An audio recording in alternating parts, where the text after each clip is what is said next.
Welcome to the Human Capital Innovations Podcast, your go-to source for personal, professional, and organizational growth and development.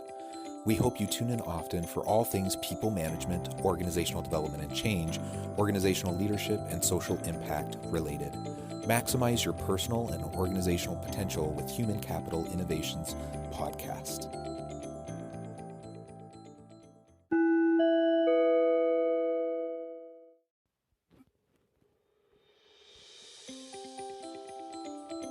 Welcome to the Human Capital Innovations Podcast. In this HBR Minute HCI podcast episode, I explore the recent HBR video, How Apple is Organized for Innovation, the Leadership Model.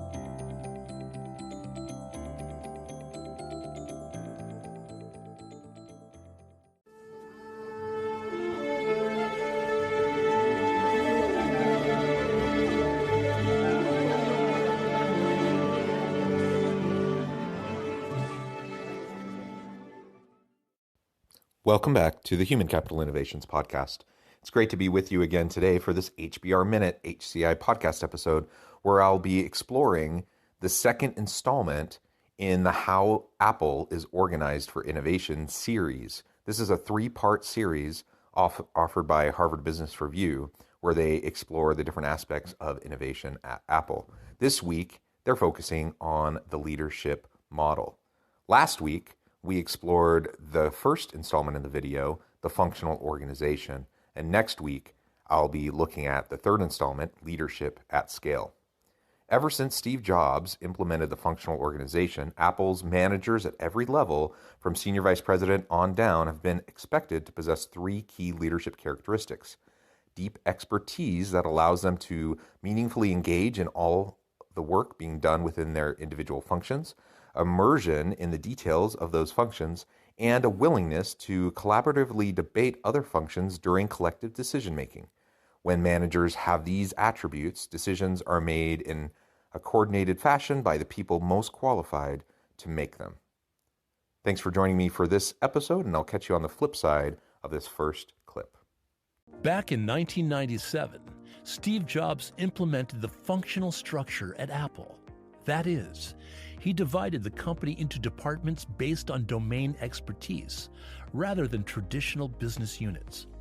Ever since this change in structure took place, Apple's managers at every level have been expected to possess three key leadership characteristics.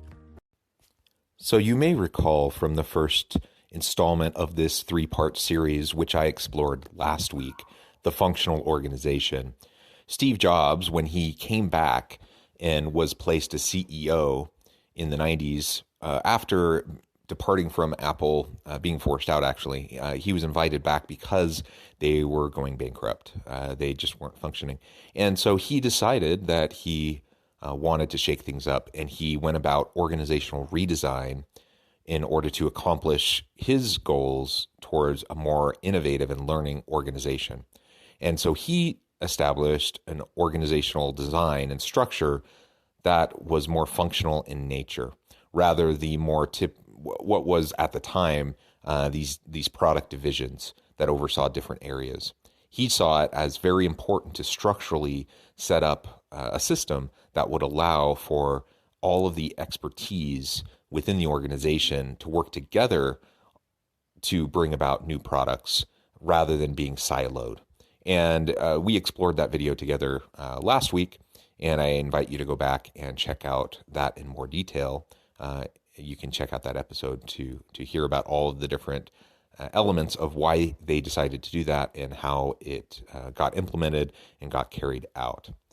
Now, in this episode, we're going to be focusing on leadership characteristics and traits, and they're about to lay out three very important characteristics that continue to be important at Apple, and that many other organizations have also found to be very essential in order to have an innovative, creative, and learning organization. The first is deep expertise. Apple is not a company where general managers oversee managers. Here, experts lead experts. The company believes that it's easier to train an expert to manage well than to train a manager to be an expert. In a 1984 interview, Jobs said, Do you know who the best managers are? They are the great individual contributors who never, ever want to be a manager, but decide they have to be, because no one else is going to do as good a job. The upside is this: Apple's 600-plus experts on camera hardware technology work in a group led by Graham Townsend, a camera expert himself. Because iPhones, iPads, laptops, and desktop computers all include cameras, these experts would be scattered across product lines if Apple was organized in traditional business units. Consider how this would dilute their collective expertise and their power to drive innovations. First and foremost, they expect that every leader within Apple have deep expertise. Now remember from the functional organization episode that they don't have middle managers in the traditional sense, the way that we often talk about it at some organizations. They have functional expertise, and that's how they organize Apple. And so these leaders, in order to be effective, they have to have deep expertise. It's not enough for them to be able to manage other experts, which is often the case in many organizations, but they're expected to also share a level of deep expertise so they can be more conversant with the matter at hand.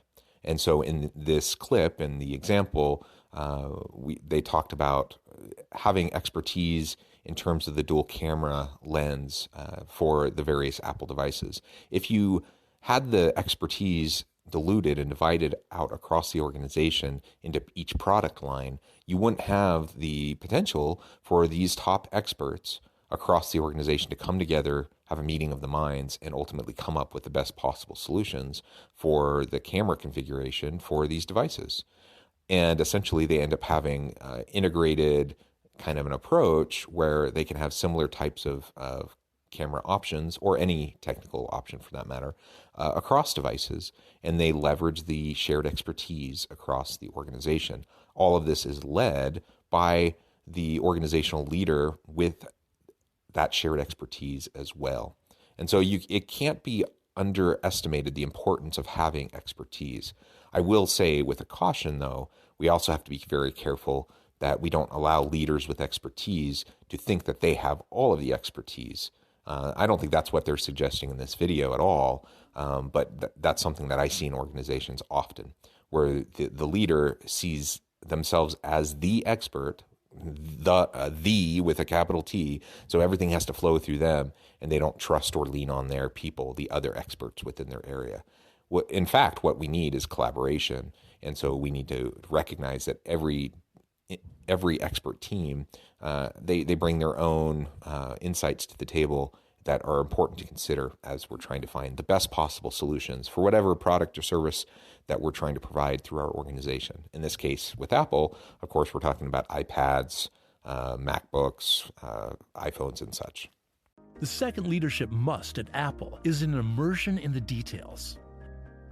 Apple believes leaders should know the details of their organization 3 levels down. They should be able to push, probe, and smell an issue, and know which details are important and where to focus their attention. Take, for instance, how its senior leaders pay extreme attention to the exact shape of products' rounded corners. Let's take a moment to understand this. The standard method for rounding corners is to use an arc of a circle to connect the perpendicular sides of a rectangular object, which produces a somewhat abrupt transition from straight to curve. In contrast, Apple's leaders insist on continuous curves, resulting in a shape known in the design community as a squircle. The slope starts sooner, but is less abrupt. The difference is subtle, and executing it isn't simply a matter of a more complicated mathematical formula. It demands that Apple's operations leaders commit to extremely precise manufacturing tolerances to produce millions of iPhones and other products with squircles. And this deep immersion in detail isn't pushed down to the lower levels. It is central to the leadership level.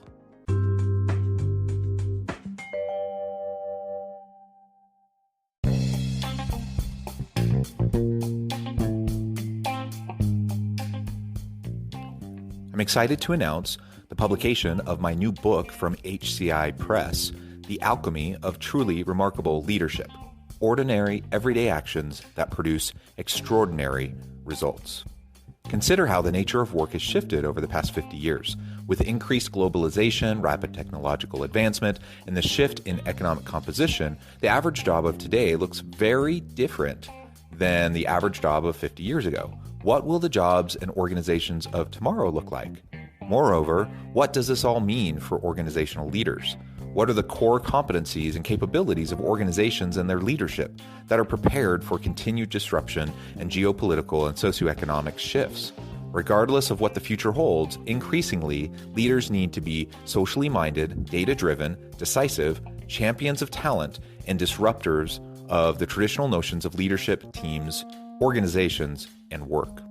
The alchemy of truly remarkable leadership will help you to explore your own leadership competencies and capabilities and consider ways to apply and implement them into your workplace and personal life.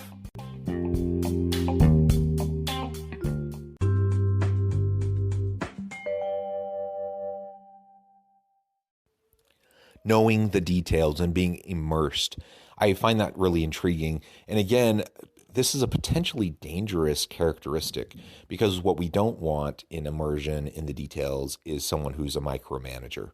That's not what Apple is suggesting, but I could see how that could easily get perverted in an organization where a leader feels like they need to be immersed and therefore they're up in everyone's business and not allowing the experts in their team to actually carry out the work that needs to be done. So immersion into the details doesn't mean micromanaging, but rather, as they said in this clip, it's about understanding the organization 3 levels down.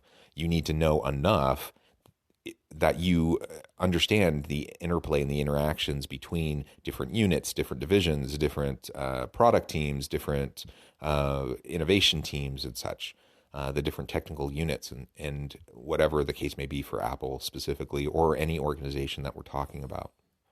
Ultimately, we need to know enough as a leader, 3 levels down, that we understand the complexities, the nuances, and the difficulties and challenges. When we're immersed in details in that sense, then we can sniff out those problems that make arise. Interpersonal problems, team-based problems, technical expertise problems, hiring and onboarding problems, whatever the case may be, any people-oriented type of an issue or a technical and product issue. When we understand the details and understand the system, then we can be more proactive in how we lead it towards success. Again, I want to reiterate, though, this does not mean that we would have a license to micromanage. Immersing yourself in the details simply means you need to not outsource the responsibility for the details within the areas of your supervision. You have stewardship over those areas, so you need to understand them. You need to understand how they interplay with each other. Then you need to also lean on the expertise of your people and not micromanage them. The third leadership imperative at Apple is a willingness to collaboratively debate. Apple has hundreds of specialist teams across the company, dozens of which may be needed for even one key component of a new product offering. For example, the dual-lens camera with portrait mode required the collaboration of no fewer than 40 specialist teams. The collaborative debate approach involves people from various functions who disagree, push back, promote or reject ideas, and build on one another's ideas to come up with the best solutions. It requires open-mindedness from senior leaders and for them to inspire, prod, or influence colleagues to contribute towards these goals. I love this one. The willingness and necessity to meaningfully and collaboratively debate issues when you're trying to resolve concerns or bring about a new product line. If we want to innovate within our organization, there is no substitute for collaboration and having that kind of open discussion on an ongoing basis. You have to be able to push and pull. You have to be able to challenge each other's ideas. And they share the example of having 40 plus different design teams and technical teams coming together to try to come up with a solution. Now, Apple's a large organization, a complex organization, But even if we're talking about a small organization, a small scale mom pop shop, a new startup, or even a company that's starting to scale but only has dozens or even just hundreds of employees, we still need to be able to bring together a meeting of the minds and have an opportunity for people to push back on each other. That pushing, that tension, that challenging of each other in constructive ways, but in meaningful ways, that pushes us to refine our ideas and our thinking, to uncover the problems before they occur, and then we can move more positively into the future.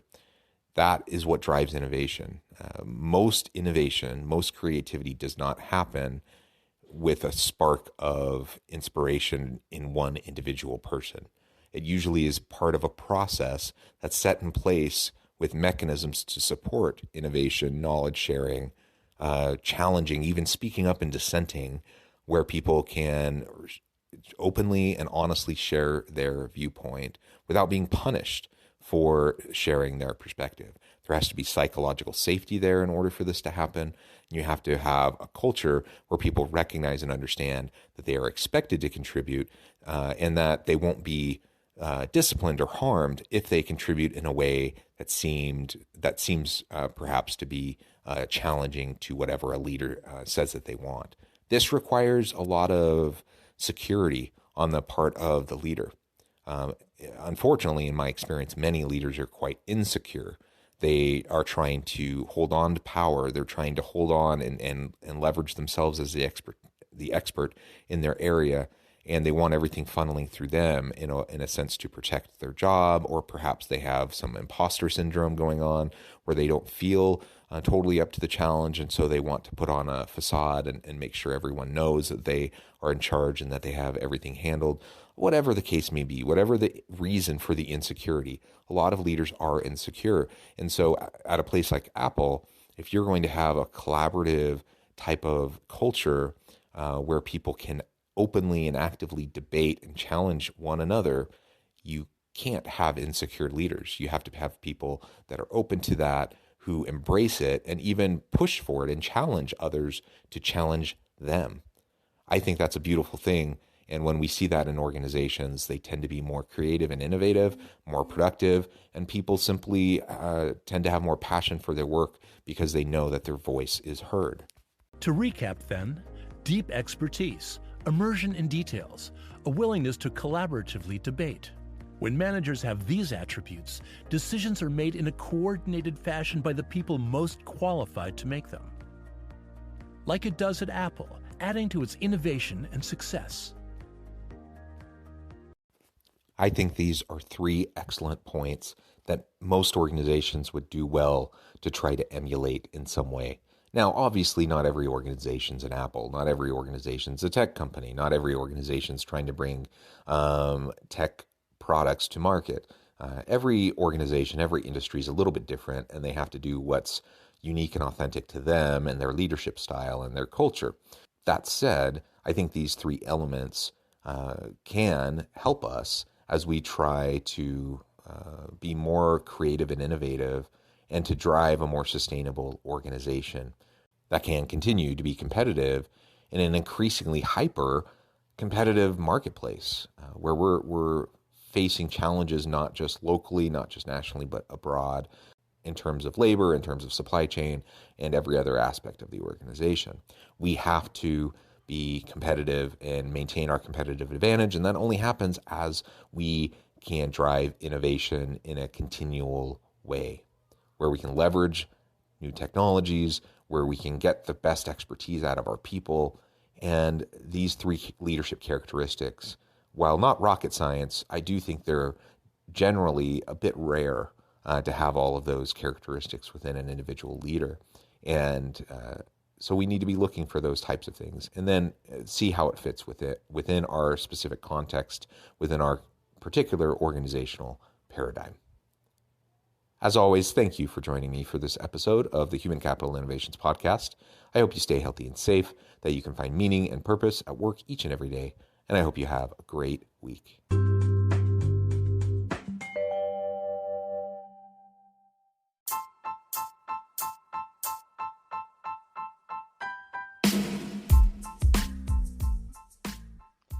We are excited about the launch of HCI's new magazine, Human Capital Leadership. Human Capital Leadership is a free, interactive e-magazine designed to help individuals, leaders, and organizations find innovative approaches to maximize their human capital potential. We will be publishing issues quarterly in August, November, February, and May. Check out the first issue and let us know what you think.